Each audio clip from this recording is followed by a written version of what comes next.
कांग्रेस हो चाहे बीजेपी हो, इनके अंदर घराना चाहिए।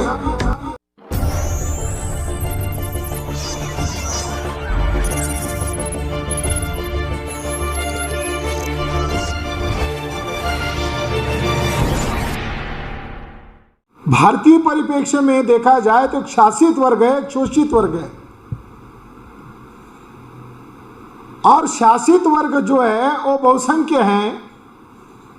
और एडल्ट फ्रेंचाइज के आधार पर देखा जाए तो भारत में शोषित जो वर्ग है, बहुसंख्य जो वर्ग है, उसका लोकतांत्रिक व्यवस्था पर कब्जा होगा। और हजारों वर्ष से जिन लोगों का, अल्पसंख्य लोगों का, ब्राह्मणवादी लोगों का, गैर बराबरी और विषमतावादी लोगों का जो वर्चस्व रहा है, यह लोकतंत्र में नहीं आना चाहिए। इसलिए बाबा साहब अम्बेडकर कहते हैं कि वंशानुगत शासक वर्ग जो है वह लोकप्रिय सरकार बनाते समय शोषित लोगों पर राज नहीं कर सकते। आज अगर हम देखते हैं क्या हुआ है, पंडित जवाहरलाल नेहरू भारत के प्रथम प्रधानमंत्री बने, और पंडित जवाहरलाल नेहरू के बाद कांग्रेस को जिन पिछड़े वर्ग के लोगों ने मजबूत किया, उन पिछड़े वर्ग के लोगों का स्थान कांग्रेस में क्या है? नेहरू खानदान के लोग ही कांग्रेस को चला सकते हैं, और इसके अलावा कोई दूसरा व्यक्ति इसके अंदर हस्तक्षेप ही नहीं कर सकता। चाहे कांग्रेस हो चाहे बीजेपी हो, इनके अंदर घरानाशाही है। और घरानेशाही में वही शासक बनते हैं जैसे पहले राजा के बेटे राजा होते थे। लोकतंत्र में यह संभव नहीं था। लोकतंत्र ने तो ये राजतंत्र को खत्म करके प्रजातंत्र लाया। प्रजा अपने वोटों के अधिकारों से अपने प्रतिनिधि चुनेंगे, और सही प्रतिनिधित्व वहां होने के साथ साथ लोकतंत्र की भी रक्षा करेंगे।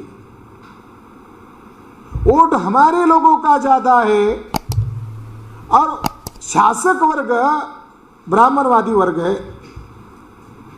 यह कैसे संभव हुआ? तो बाबा साहब अम्बेडकर जिन बात को लेकर चिंतित है, आज वही परिस्थिति इंडिया में है, वही माहौल इंडिया में है, और ये डेमोक्रेसी के लिए बहुत घातक है। बाबा साहब अम्बेडकर ने गलत विचारधारा और गलत संगठन से लोकतंत्र को जो खतरा बताया है, आज के परिप्रेक्ष्य में क्या है?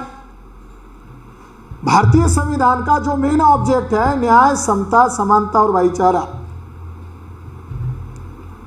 इन तत्वों के आधार पर नया समाज और नए राष्ट्र का निर्माण करना, यह इंडियन कॉन्स्टिट्यूशन का ऑब्जेक्ट है। जब संविधान सभा में डॉक्टर बाबा साहब अम्बेडकर का आखिरी स्पीच हुआ था, उस स्पीच में भी यह बात बाबा साहब अम्बेडकर ने दोहराई थी कि आज हम बड़े गर्व से कह सकते हैं कि आज हमने पॉलिटिकल डेमोक्रेसी को अपना लिया है। तब तक सफल नहीं हो सकती जब तक भारत में जो गैर बराबरी है, वांशिक आधार पर भेदभाव, आर्थिक विषमता है, सामाजिक विषमता है, इसको खत्म किए बगैर भारत में पॉलिटिकल डेमोक्रेसी सफल नहीं हो सकती। जब तक भारत में social democracy and economical democracy स्थापित नहीं होगी, तब तक भारत में बाइपोलर सिस्टम जो है, ये सांसदीय लोकतंत्र प्रणाली को सफल नहीं कर सकता। बाबा साहब अम्बेडकर ने उस समय 1943 को भी ये बात बताई, और जब संविधान सभा में आखिरी स्पीच हुआ तब भी उन्होंने ये बात बताई। गलत विचारधारा की अगर व्याख्या करें तो संविधान के खिलाफ काम करने वाली विचारधारा संविधान पर अमल नहीं कर सकती, संविधान कितना ही अच्छा क्यों न हो। मगर उस पर अमल करने वाले लोग गलत विचारधारा के होंगे, एंटी कॉन्स्टिट्यूशनल होंगे, तो उस पर अमल कैसे करेंगे? कांग्रेस की नीति संविधान विरोधी है, बीजेपी की नीति संविधान विरोधी है। कांग्रेस की पॉलिसी आरक्षण विरोधी है, भाजपा और कम्युनिस्टों की पॉलिसी आरक्षण विरोधी है। कांग्रेस ब्राह्मणों का संगठन, बीजेपी ब्राह्मणों का संगठन, कम्युनिस्ट ब्राह्मणों का संगठन, साउथ इंडिया के परिप्रेक्ष्य में देखा जाए तो बैकवर्ड कास्ट के मूवमेंट का सबसे बड़ा सत्यानाश इन कम्युनिस्ट ऑर्गेनाइजेशन ने और सोशलिस्ट ब्राह्मण लोगों ने किया है। उनको यूनाइट ही नहीं होने दिया जाता। ब्राह्मणवादी शक्ति तब तक सफल होती है जब तक हमारे लोग अधिक संख्या में डिवाइड रहेंगे। ब्राह्मण कांग्रेस का हो, ब्राह्मण बीजेपी का हो, ब्राह्मण कम्युनिस्टों का हो, मगर वो म्यूचुअल अंडरस्टैंडिंग से विभाजित है।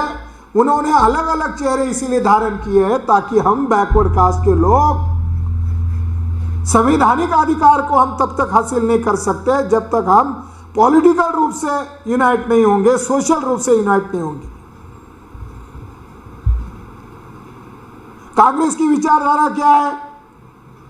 कांग्रेस की विचारधारा वर्ण व्यवस्था, जाति व्यवस्था को स्थापित करने वाली विचारधारा है। भाजपा की विचारधारा क्या है? भाजपा की विचारधारा भी कम्युनल बेस पर है और ब्राह्मणों का वर्चस्व कायम करने का उनका अभियान है। कम्युनिस्ट महासभा की विचारधारा क्या है?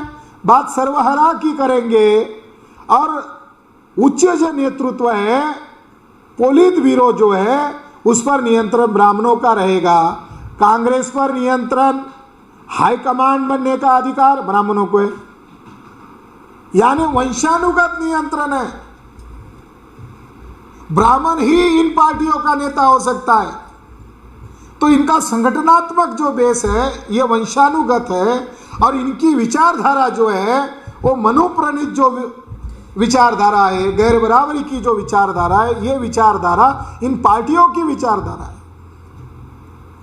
कांग्रेस और बीजेपी और कम्युनिस्टों की पॉलिसी में कोई अंतर नहीं है, एक ही है। बहुजन विरोधी नीति बनाने का कार्यक्रम कांग्रेस आती सत्ता में वही काम करती है, बीजेपी आती है वही काम करती है। चेहरे अलग अलग है मगर ऑब्जेक्ट एक है, पॉलिसी एक है, क्योंकि इनका ऑब्जेक्ट एक है।